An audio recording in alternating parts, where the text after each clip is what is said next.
असताना माझी माऊली पहिल्यांदा पंढरीला निघाली तर अनुवानी पायानं माझ्या माऊलीनं पंढरीची वारी केली.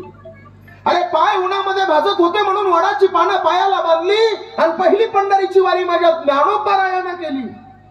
आणि आता माऊली पंढरीला निघाली तर सोन्याच्या पादुका चांदीच्या पालखीत आहे, चांदीची पालखी चांदीच्या रथात आहे आणि चांदीच्या रथाला बैलजोड कोणाचा झुंपायचा म्हणून निलाव आहे आणि निलावामध्ये ज्याचा नंबर येईल त्याची बैलांसकट आळंदीमध्ये मिरवणूक आहे. बोला ना साहेब, काय दिलं या समाजाला माझ्या ज्ञानोबारायाला. अरे एक दिवशी लहानाशा मुक्ताबाईनं सांगितलं, ज्ञाना दादा मला भूक लागली, काहीतरी खायला घेऊन या. माधुकरी मागण्यासाठी माझी माऊली सिद्ध बेटामधून आळंदीकडे निघाली. अरे वय वर्ष 12-14 वर्षाची माझी माऊली ज्ञानोबाराय आळंदीकडे निघाले.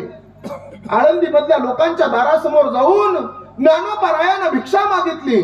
ज्ञानोबारायाचं तोंड पाहिल्यावर लोकांना धडाधड दरवाजे बंद करून घेतले. मंडळी, ज्ञानोबारायानं सांगितलं, काकी माझ्यासाठी नका वाढू, आज माझ्या काकासाठी सुद्धा नका वाढू. लहानशी मुक्ताई आहे काकी, 3 दिवस झालं उपवाशी आहे.